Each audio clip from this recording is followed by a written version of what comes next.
You've been taught to trust, to believe, to open your heart, to see the good in people. And that is exactly why you are in danger. Because the world is not designed to reward innocence. It is designed to consume it. You think your enemies are the ones who stand against you. You're wrong. The ones who will destroy you are the ones who stand beside you, smiling, agreeing, applauding, waiting. Waiting for your guard to drop. Waiting for your weakness to show. Waiting for the perfect moment to strike. You call them friends. Machiavelli called them something else. He understood a truth that most people spend their entire lives running from. The greatest betrayals do not come from open enemies, but from those who know your secrets, your fears, your dreams, and your vulnerabilities. The closer someone is to you, the more lethal their betrayal becomes. A stranger can hurt you. A friend can annihilate you. You are not paranoid. You are simply unaware, and that ignorance is costing you more than you realize. Look back at your life, at the moments when you were most wounded, most broken, most disillusioned. How many of those moments were caused by someone you trusted? Someone you defended? Someone you would have sworn would never turn against you? The pattern is not random. It is structural. It is human nature. And it has existed since the beginning of power, status, and survival. Machiavelli observed this in kings, generals, courtiers, and advisors. The Stoics saw it in everyday relationships. Modern psychology sees it in offices, friendships, families, and social circles. The masks change. The game does not. And here is the terrifying paradox: the kinder, more empathetic and more loyal you are, the more attractive you become to predators disguised as friends. But there is a deeper, more dangerous truth we haven't touched yet. Fake friends do not attack you openly. They dissolve you slowly. They erode your confidence. They blur your judgment. They poison your perception of yourself and the world. They do not stab you in the chest. They slip the blade between your ribs while hugging you. They laugh at your jokes. They celebrate your wins. They console you in your losses. And all the while, they are collecting data, studying your patterns, mapping your insecurities, learning exactly how to manipulate you when the moment arrives. You mistake familiarity for loyalty, proximity for trust, time for integrity, and that mistake is fatal, because fake friends are not chaotic. They are strategic. They are not driven by emotion. They are driven by advantage. They don't want your friendship. They want your position, your influence, your resources, your validation, your energy. They don't walk beside you because they like you. They walk beside you because you are useful. And the moment you are no longer useful, they will either abandon you or destroy you. Machiavelli warned rulers to fear advisors more than enemies, because advisors had access, and access is power. The same applies to your life. The closer someone is to you, the more power they hold over your emotional, psychological, and social stability. A fake friend studies your blind spots. They listen carefully, not to understand you, but to exploit you. When you vent, they archive. When you confess, they catalog. When you reveal your dreams, they measure how to leverage them. They are patient. They do not rush. They wait. Because time exposes everything. And the longer you let them stay close, the more ammunition you give them. But here is where most people fail. They look for dramatic signs, obvious betrayals, clear hostility, sudden changes. Fake friends rarely operate that way. Their danger lies in subtlety, in psychological erosion, in quiet manipulation. They don't sabotage you directly. They influence your decisions. They seed doubt. They distort your self-image. They nudge you toward mistakes while pretending to guide you. They say things like, "I'm just being honest," right before they shatter your confidence. They frame insults as advice. They disguise envy as concern. They cloak sabotage in support. They never attack your goals outright. They simply question your ability to achieve them. They never challenge your dreams directly. They suggest safer, smaller alternatives. They don't tell you to quit. They just remind you how hard it is. And slowly, you begin to shrink. Your ambition dulls. Your confidence erodes. Your vision narrows. Not because life defeated you, but because someone you trusted convinced you to defeat yourself. But there is a deeper, more dangerous truth we haven't touched yet. Fake friends do not always want you to fail. Sometimes, they want you to succeed, just not more than them. They will support you as long as you remain beneath them, as long as your growth doesn't threaten their identity, as long as your success doesn't expose their stagnation. The moment your trajectory surpasses theirs, their tone changes.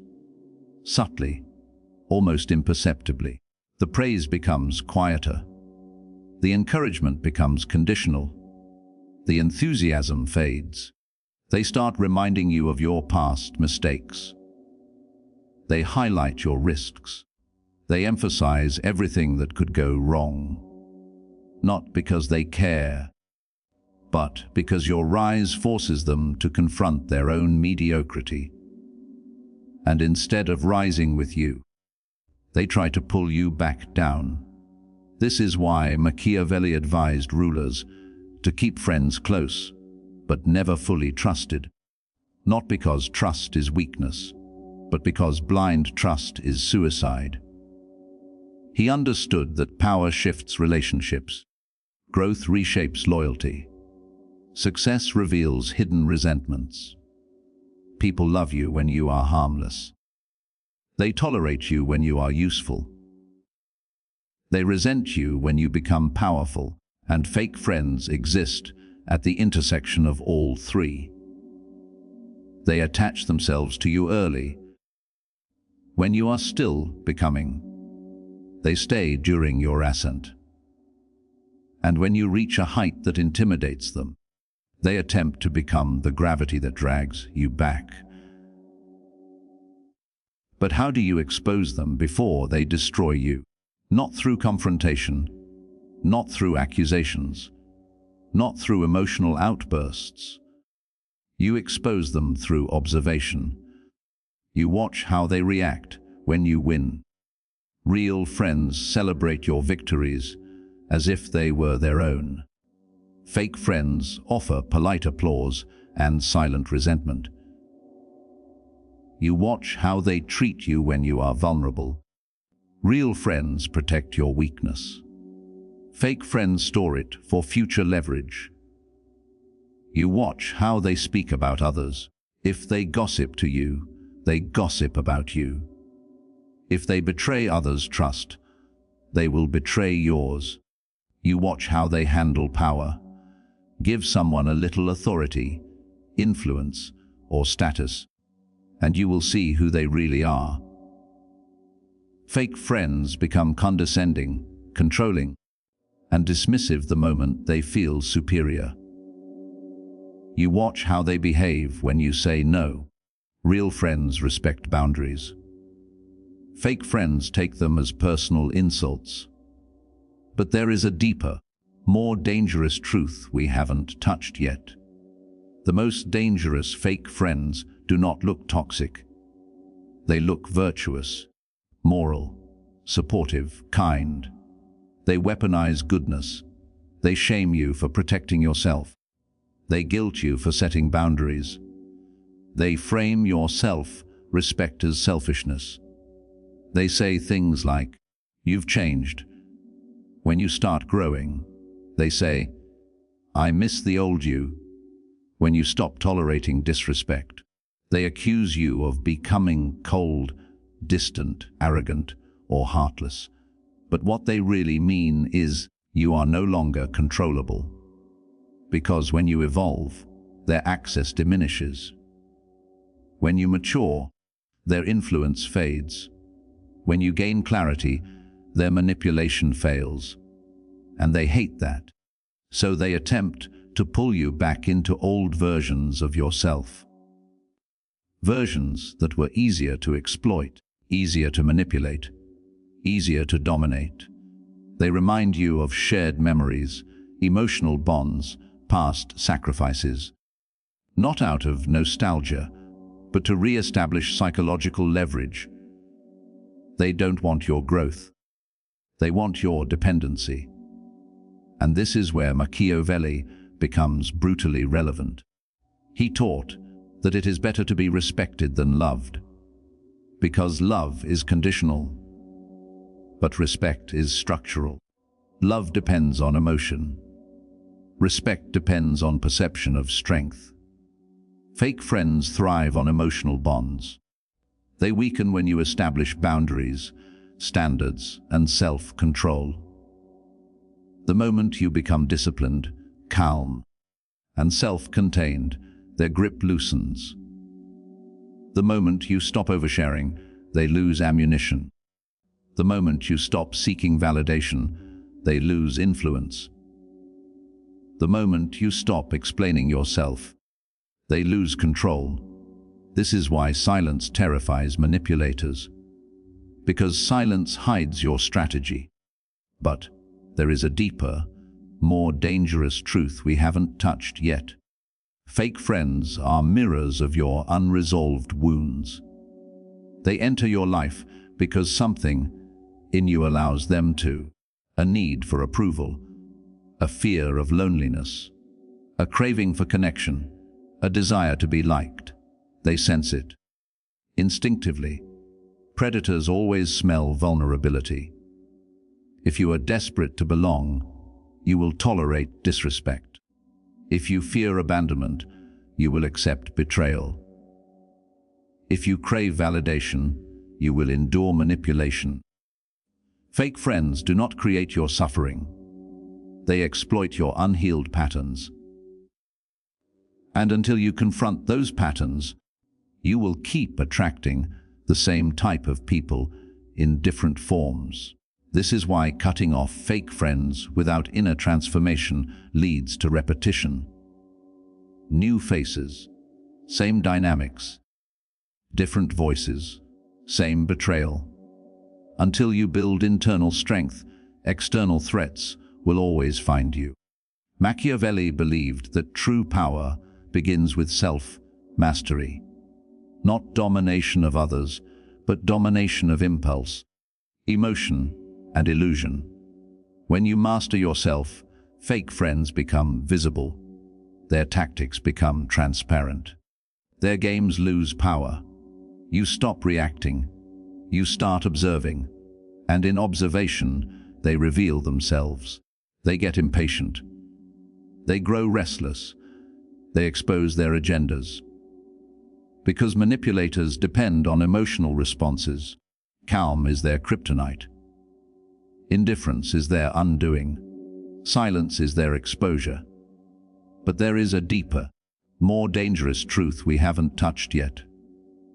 Sometimes, fake friends are not malicious. They are simply weak. Weak people cling to strong ones. They borrow identity, confidence, and direction. They don't want to destroy you. They just want to survive through you. But their dependency becomes parasitic. They drain your energy. They absorb your momentum. They slow your progress. not out of hatred, but insecurity. They need you to remain accessible, available, and emotionally open, because without you, they feel empty. And that emptiness terrifies them. So they sabotage your independence.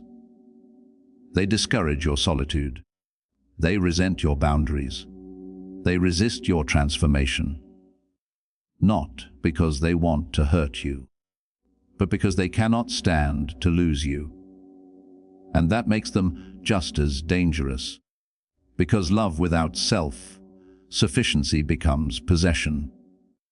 Attachment without identity becomes control. And friendship without independence becomes suffocation. Machiavelli warned that dependency breeds resentment. And resentment eventually seeks revenge. When people rely on you too much, they begin to hate you for their reliance. They feel inferior. They feel small. They feel powerless. And those feelings inevitably turn into silent hostility. This is why outgrowing certain people is not betrayal. It is survival. You cannot rise while carrying those who refuse to climb. You cannot expand while tied to shrinking minds. You cannot become powerful while surrounded by those addicted to weakness. But there is a deeper, more dangerous truth we haven't touched yet. Fake friends are rarely alone. They operate in networks. They build alliances. They exchange information. They subtly influence group perception. They do not attack you individually. They isolate you socially. They plant seeds of doubt in others' minds. They distort your image. They rewrite narratives. They position themselves as victims and you as the villain. And before you realize what is happening, the room feels colder.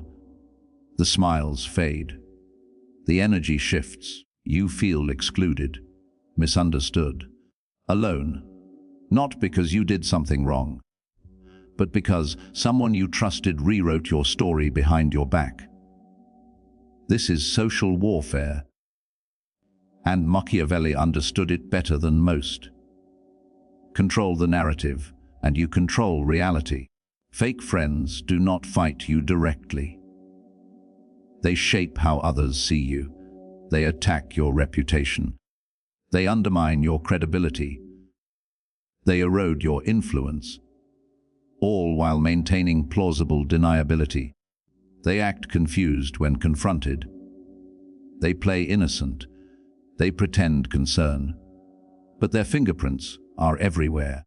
This is why true power lies in discretion, in selective vulnerability, in strategic distance. Not everyone deserves access to your inner world. Not everyone deserves proximity to your plans. Not everyone deserves to know your next move. Because information is currency, and fake friends trade it. But there is a deeper, more dangerous truth we haven't touched yet. The ultimate exposure of fake friends is not in their betrayal. It is in your transformation, when you become disciplined, when you become focused, when you become emotionally sovereign, when you become mentally unshakable. They cannot stay. Your presence becomes uncomfortable. Your standards become threatening.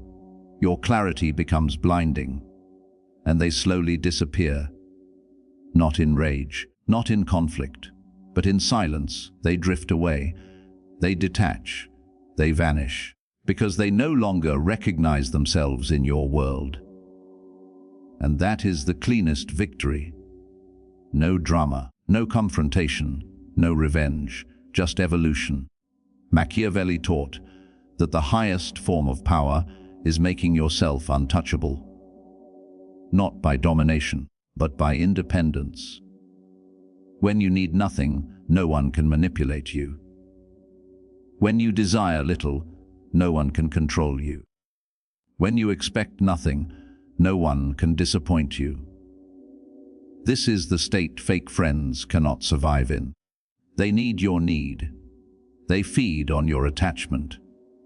They thrive on your emotional investment. Starve them of it, and they reveal themselves. So how do you protect yourself? You move in silence. You speak less. You observe more. You trust patterns, not promises. You value consistency, not charisma. You choose solitude over toxic company. You build strength before intimacy. You prioritize growth over belonging. And most importantly, you accept this truth. Not everyone who walks beside you is meant to walk with you. Some are lessons. Some are tests. Some are warnings. Some are mirrors. But only a few are allies. The rest are just passing through your life to reveal something about yourself. And once they have done that, their role is complete. Let them go. Because holding on to fake friends is like gripping a blade. The tighter you hold, the deeper it cuts. And the longer you wait, the more you bleed.